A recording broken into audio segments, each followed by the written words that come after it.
Hi, everyone, and welcome to Disney Movie Investigations, case file number 0785, Back to the Future.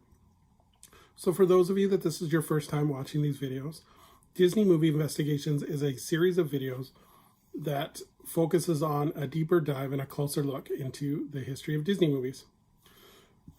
And from time to time, we will do bonus videos, and this is July's bonus video that was chosen by you, the viewers, of Back to the Future. So Back to the Future was released on July 3rd, 1985, and it was directed by Robert Zemeckis, who has directed other feature films such as Forrest Gump and Who Framed Roger Rabbit. And it was written by Robert Zemeckis and Bob Gale. The budget for this movie was $19 million, and it ended up being a box office success of $389 million. But before we get into the nitty-gritty, let's look at the production history of Back to the Future. So the story goes is that when Bob Gale was visiting his parents, he discovered that his father was the president of his graduating class. And this got Bob Gale to thinking that would he be friends with his father if they went to the same school? And this kind of further sparked the idea of Back to the Future. Of if you went to the same school as your parents, would you be friends? So they took the first draft, or the idea, to Columbia Pictures, who really loved the idea, and they completed a first draft on February of 1981. And when they presented it to Columbia, Columbia had a bit of a problem with it because it was too tame for their taste. So this at the time was the 80s raunchy comedies, such as Animal House and Private School, and so they felt it was too tame for it to be a success. Columbia suggested that they bring it to Disney, which Robert Zemeckis and Bob Gale did. However, Disney had a huge problem with the scene with Marty and his mother parked in the car at the school dance. Sorry, my itchy nose. So Disney felt it was too adult for their tastes. So Disney also rejected it.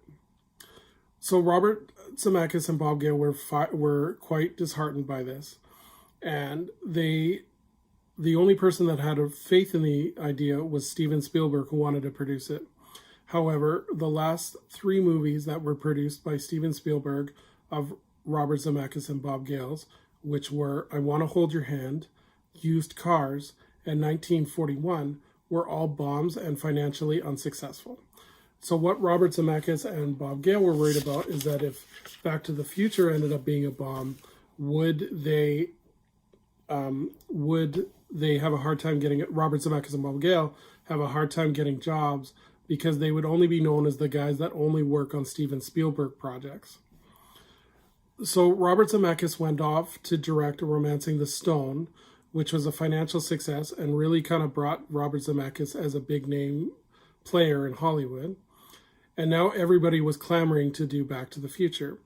However, Robert Zemeckis and Bob Gale went back to the person who had faith in based on the idea alone, and that was Steven Spielberg. So Back to the Future became the first Amblin Universal Pictures project that was not directed by Steven Spielberg.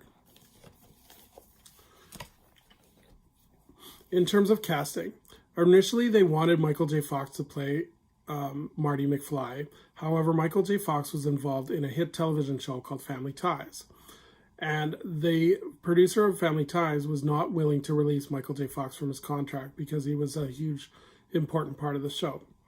So Zemeckis decided that he would cast Eric Stoltz as Marty McFly, thinking that he'd be able to make it work with Eric Stoltz. And after a few weeks of shooting, they shot with Eric Stoltz. They shot the scene with Marty and Lorraine in Lorraine's bedroom, as well as they shot the scenes at Twin Pines Mall with Marty and Doc Brown with Eric Stoltz as Marty.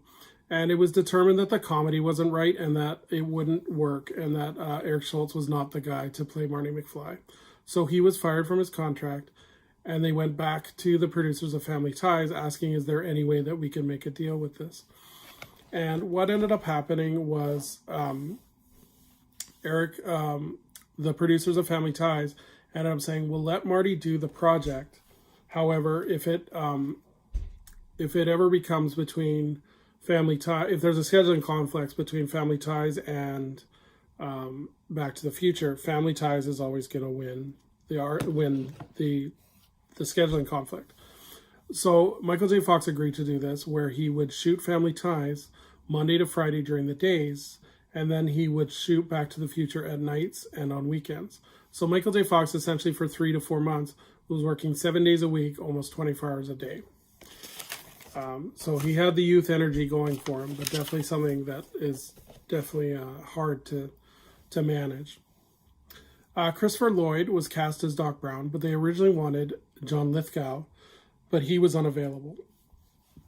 So they went with Christopher Lloyd, who was well known at the time for being in the television show Taxi. Crispin Glover was cast as George McFly, Marty's father, and Leah Thompson was cast as Lorraine, Marty's mother. Claudia Wells was cast as Jennifer Parker, who was Marty's girlfriend, and Thomas F. Wilson was cast as Biff, the town bully. In terms of the time machine, originally the time machine was going to be a chamber, and they ended up doing production design work where they would have the time machine as a refrigerator.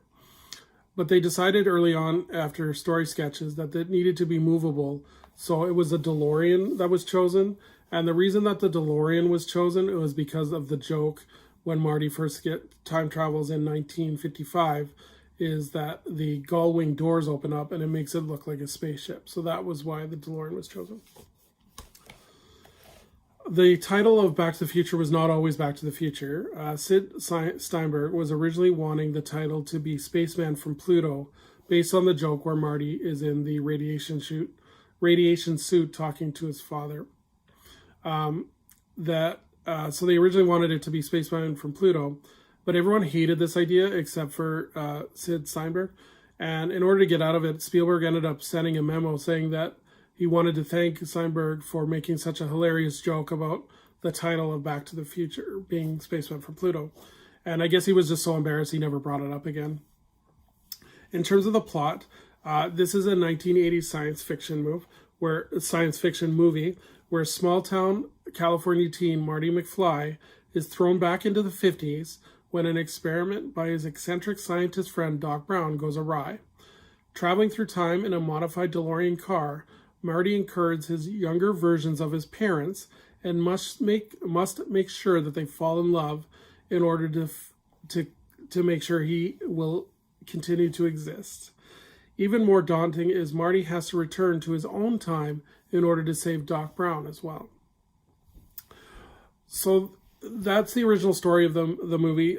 There was some changes throughout the script, throughout production. The original climax was to have the DeLorean speed through a nuclear test site, and this was in order to generate the 1.21 gigawatts needed for time travel. However, this was deemed too expensive, as this scene alone would have cost $1 million in 1985 money.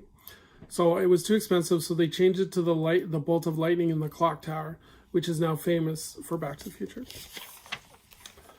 The other thing that is kind of an interesting bit of trivia is the last scene where Doc Brown comes back to tell Marty that they need to go back to the future was actually meant to be a joke. There was never a grand design for this movie to be a trilogy. It was kind of meant to be a one and only movie for them. And this is further evidence as Zemeckis has been quoted in several interviews that if he did intend to make a 3-part trilogy, he never would have put Jennifer, the girlfriend, in the car. So I kind of believe, I totally believe where he's coming from, because it just, not to get too much into the sequels, but the girlfriend ends up becoming dead weight. In terms of box office success, this movie was actually very successful. It was one of the biggest movies of 1985. So for 11 out of the next 12 weeks after it premiered, Back to the Future was the #1 movie. And it also propelled Michael J. Fox to superstar status. He was well known for making Family Ties, but this kind of made him an international box office success, as well as Christopher Lloyd as well. In terms of awards, this movie received actually 4 Academy Award nominations. It received nominations for Original Screenplay, Best Sound, Best Song for The Power of Love, written by Huey Lewis, and it ended up winning for Best Special Effects.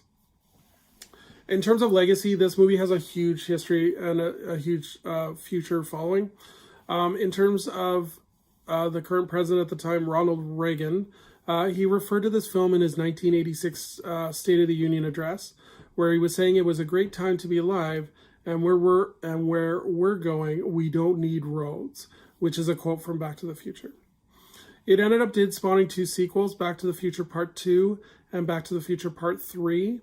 I don't want to really get into those too much right now because they deserve videos on their own, because there's a lot to talk about in terms of their legacy.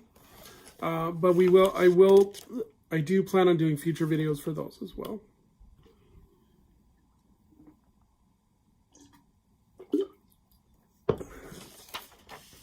There was an animated series that was based on the movie, and it was premiered on CBS, and it ran for 2 seasons.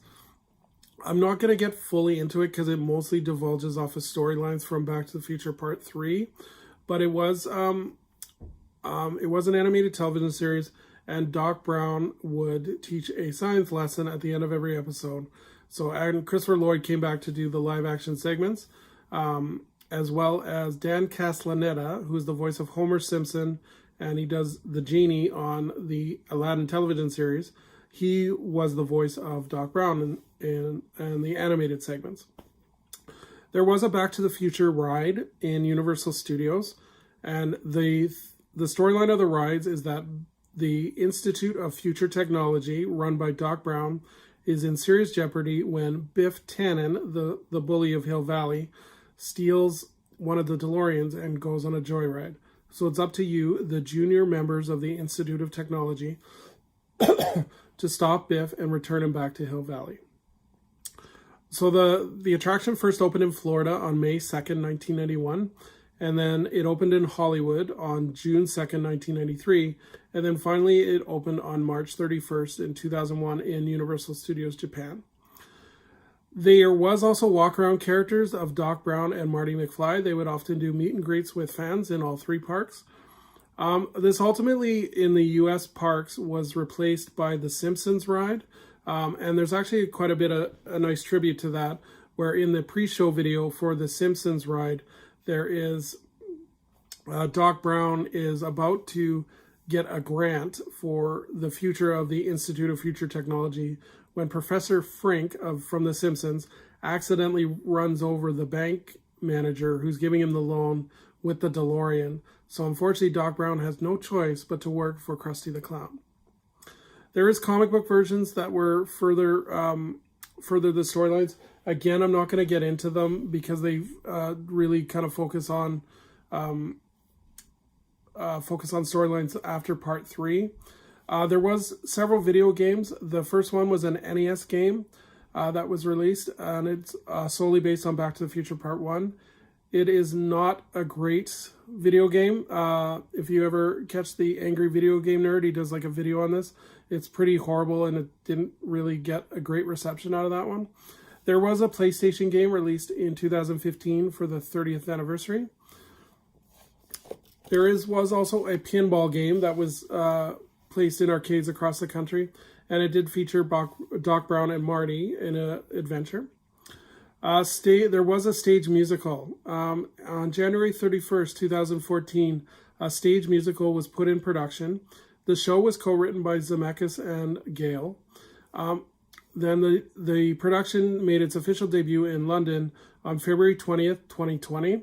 Unfortunately, right after that, COVID-19 hit, and the production had a very short run. I was trying to find clips of the soundtrack even to listen to, but there's nothing out there, unfortunately, because they didn't make a original cast album because of the short run. But I'm hoping once COVID-19 is over, it can kind of get a second chance. And I'm trying to think of anything else. Yeah, that's all I can think of. If I think of anything else, I'll do for the Back to the Future Part 2 and Back to the Future Part 3 videos. Reason to recommend this movie. I think it's a great story, great script, great characters. It's a classic movie. I think everyone should at least check it out. This script is actually used in a lot of film study courses as kind of like a perfect example of the script. One scene specifically that they use that is so tight is that the scene where the mother is explaining how they met, how the mother and the father met, and how it led to the kiss that led to them falling in love. That's used in a lot of screenwriting classes as like a perfect example of exposition. While it's necessary, it's not also like it's not used as kind of like it's not boring either. It's kind of entertaining. So yeah, I think everyone should check this out. Yeah, it's one of Universal's kind of gemstones of their legacy. So I don't see it coming to Disney Plus anytime soon. I believe it is on Peacock, which is Universal's streaming service. However, that is not available in Canada. It's only available in the United States. Eventually, I'm sure it's going to come to Canada, but yeah, I don't see why it wouldn't. And then also, if you get a chance, like the Blu-ray of Back to the Future, there's tons of special features on it. A lot of the stuff that I talked about, but there's so much more. Like there's production history, there's deleted scenes. Like I really recommend, if you're a big fan of this, to check out the Blu-ray of this movie. So in terms of artifacts, I thought I would share. This is the comic book that I was talking about, or one of them. I thought it's a really cool design, especially Marty and Doc Brown there. And then on the back is the classic DeLorean. So yeah, that's our movie investigation for Back to the Future. Case file number 0785. Our next case file, we're going to go back to Disney, and this will be case file 0310, Alice in Wonderland, directed by Johnny Depp. That's all for me right now, guys. I hope you enjoyed the video, and feel free to leave a comment. All right, have a great day.